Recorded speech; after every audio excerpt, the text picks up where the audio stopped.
We left off with the formation and appearance of a church in Ephesus. And now here we will hear from Seneca again, writing from Rome. Seneca, in Rome, to Helvia, my mother in Cordoba, the first day of the reign of Nero. This, my mother, is how the wheel turns, how fortunes rise and fall and rise again. I'm the same man that languished in exile 9 long years, yet tonight, not 5 years since returning, I have received a golden gift from Agrippina, the mother of the princeps, a gift of personal thanksgiving from the mother of the emperor of an empire as round as all the world.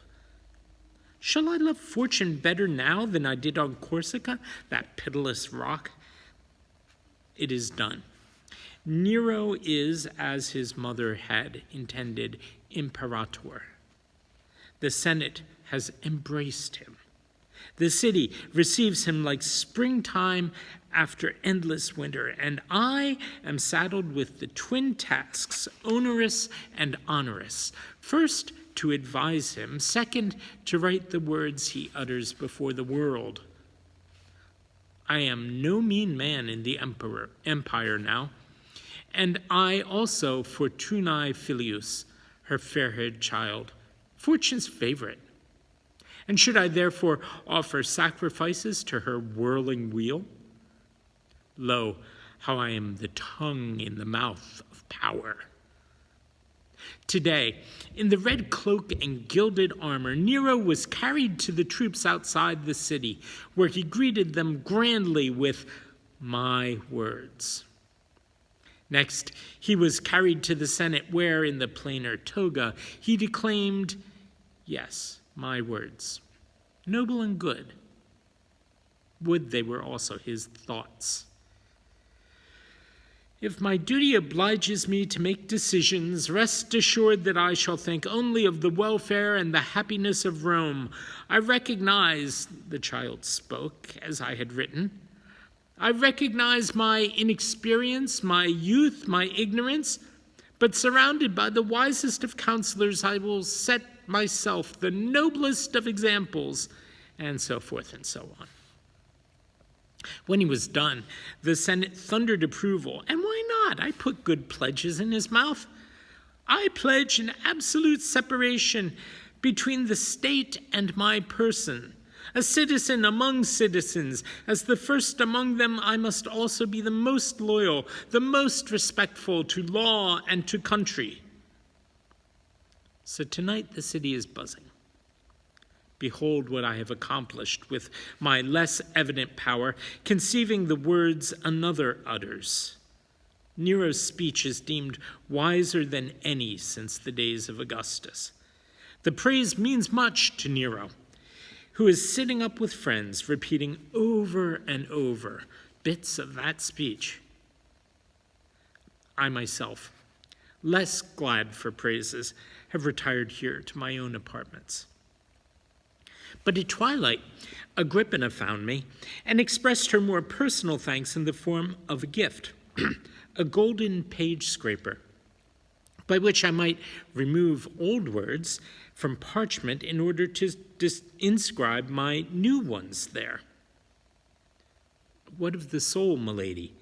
Will it scrape old words from the younger soul?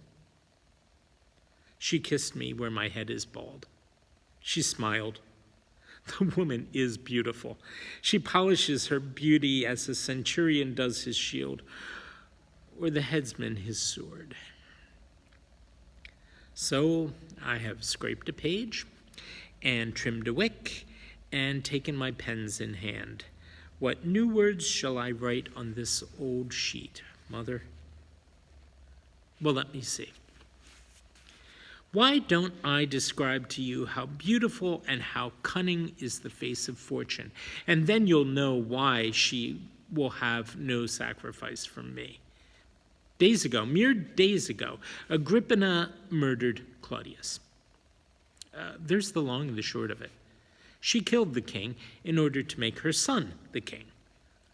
So turneth the wheel, up goes down, that down goes up, and the hand that cranks it round is more lovely than tough. But why blame the woman alone for a practice that has such precedent in Rome? Caligula murdered Tiberius. Soon Caligula himself was murdered, and the timorous Claudius became emperor. It was Claudius's turn. He had begun to show too little love for Nero, too much for Britannicus, his own blood son. And his advisors had grown bold in their opposition to Agrippina. Narcissus rushed to young Britannicus and embraced him and cried, "O disinherited child, when will you have the courage to drive your pretenders from this palace? God protect you." Narcissus continued, "Until you surround yourself with good people, souls disgusted by incest and prostitution and treason." That maundering display did not go unnoticed by Agrippina. Moreover, Claudius, in his cups, had uttered gloomy warnings, saying that it was his destiny first to suffer, then to punish the sins of his wives. And in his wife's presence, he'd grumbled about presenting Britannicus to the people of Rome that they might at last have a real Caesar. Shortly thereafter, Agrippina attended one of his excessive banquets, unusual for her, though it did still please the old king to see her there. She came in grace and beauty with surprising compliance. "All is well," her sitting said. She smiled. A dish of mushrooms was brought to the table, Claudius's favorite mushrooms. Helotus, the imperial taster, sipped some of the sauce, then with his own hands presented the dish to Claudius. Agrippina nibbled on a few of the smaller mushrooms set before her. She smiled again and nodded to indicate their goodness. She pointed to the largest ones, and Claudius ate the largest ones, ate them and asked for more. An hour passed. Suddenly, the emperor was seized with shivering. His face went white. He grabbed his enormous stomach in both hands and bellowed like a bull. It was time to call the court physician, Xenophon. He was, of course, the second, not the first, to be called. Earlier that day, Agrippina had called upon the services of Locusta, the court poisoner, who had sworn that the poisoned mushrooms would work almost instantly. But the old man's body must have been inured to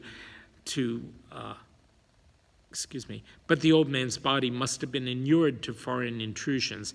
Not only was the poison slower in him, it was weaker as well, causing strong evacuations and little else. Claudius stopped bellowing.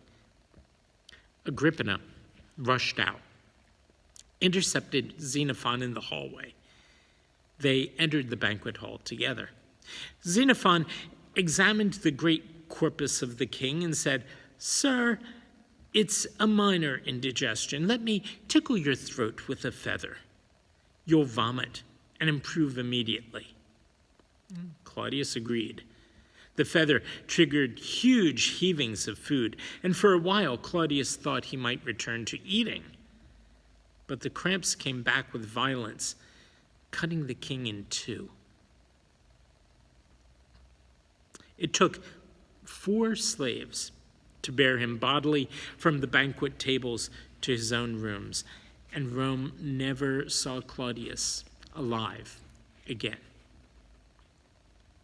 The feather had been dipped in poison. There was no other physician at work that night except Xenophon only, and fortune had no face other than Agrippina's. The empress sat by the bed of her husband for 2 days together. He would groan and chatter, but he could not speak. He retched constantly, but brought up nothing but a thin, viscous bile, Any motion flattened him with dizziness. Agrippina ran her hands down from his throat to his chest, to his swollen abdomen, where she felt a terrific lump the size of a human head. Finally, the old man expelled a foul air, and under the examining hands of his wife, died. So, Nero has become the emperor. And your second son is as powerful as any in the empire now. Mother, I wrote you once that the lowliest hovel can be furnished as the richest. With virtues, I said. Remember?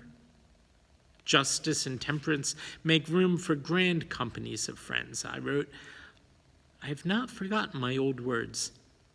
Wisdom and righteousness are chairs and tables. The knowledge of God is food and drink indeed. And lo, I said, how a hut is a palace after all.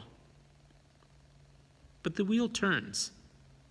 And here in this letter, I've written the same thing, but inverted. Lo, how a palace for want of virtue becomes a hovel, a shack, a rat hole, a stinking bone house. And this is where I live. The wheel turns, and I cannot tell whether I'm presently up or down on the axle. No, I have never loved fortune. I do not love her now.